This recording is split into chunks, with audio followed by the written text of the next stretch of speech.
Hello student, YDT classes में आपका स्वागत है।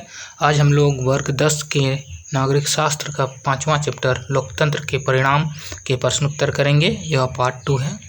इससे पहले हम लोग एक वीडियो बना चुके हैं, तो चलिए वीडियो की शुरुआत करते हैं। पहला प्रश्न है 3 नंबर, निम्नलिखित कथनों के पक्ष या विपक्ष में तर्क दें।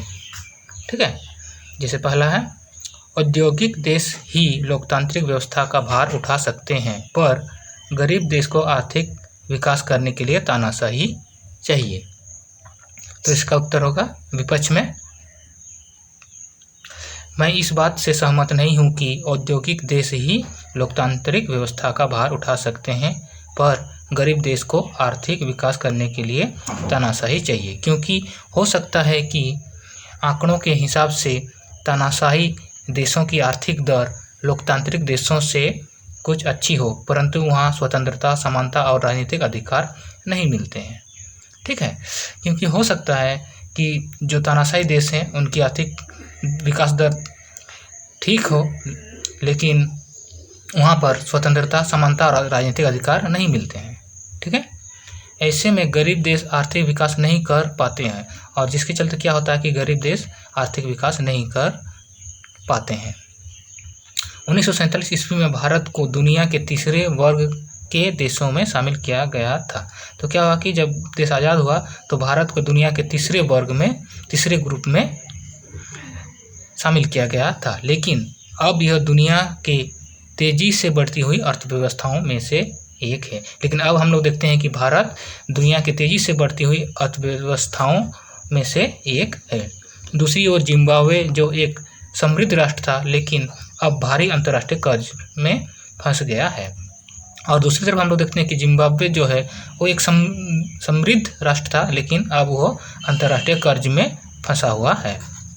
इसलिए गरीब देश में आर्थिक विकास लोकतांत्रिक द्वारा ही संभव है। तो इसी कारण हम लोग बोल सकते हैं कि गरीब देशों में जो आर्थिक विकास होगा वो लोकतांत्रिक के द्वारा ही संभव है। अगला देखते हैं हम लोग, गरीब देश की सरकार को अपने ज़्यादा संसाधन गरीबी को कम करने और आहार, कपड़ा, स्वास्थ्य तथा शिक्षा पर लगाने की जगह उद्योग और बुनियादी आर्थिक ढांचे पर खर्च करने चाहिए। ठीक है, तो इसका उत्तर होगा पक्ष में, मैं इस बात से सहमत हूं कि गरीब देश की सरकार को अपने ज़्यादा संसाधन गरीबी को कम करने और आहार, कपड़ा, स्वास्थ्य तथा शिक्षा पर लगाने की जगह उद्योगों और बुनियादी आर्थिक ढांचे पर खर्च करने चाहिए, क्योंकि इससे गरीब और निम्न स्तर के लोगों को रोजगार प्राप्त होगा, उनके जीवन स्तर में सुधार होने लगेगा, जिससे देश में गरीबी कम होने लगेगी तथा देश की आर्थिक स्थिति भी सुधरने लगेगी।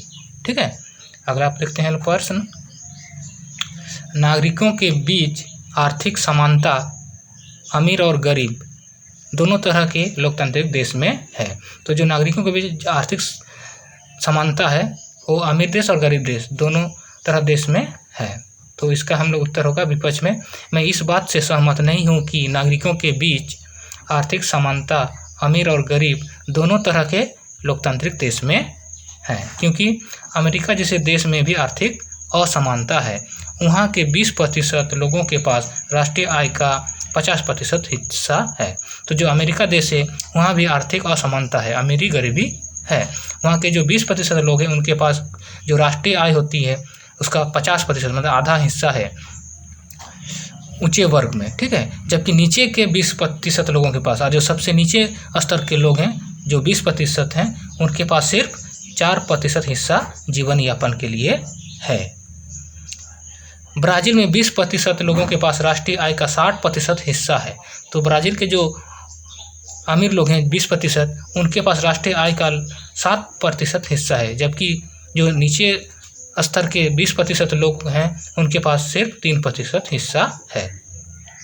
हंगरी में 20% लोगों के पास राष्ट्रीय आय का 34% हिस्सा है। और हंगरी में हम लोग देखते हैं कि जो अमीर लोग हैं 20%, उनके पास राष्ट्रीय आय का 34% हिस्सा है, जबकि जो सबसे निचले स्तर में रहते हैं उस 20% लोगों के पास 5% हिस्सा है। इस तरह हम देखते हैं कि अमीर और गरीब सभी लोकतांत्रिक देशों में आर्थिक असमानता है।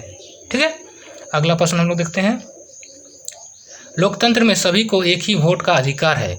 इसका मतलब है कि लोकतंत्र में किसी तरह का प्रभुत्व और टकराव नहीं होता।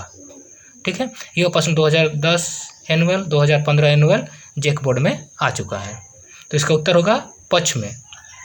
लोकतंत्र में सभी नागरिकों को एक ही वोट देने का अधिकार है, जिससे किसी तरह का प्रभुत्व और टकराव नहीं होता।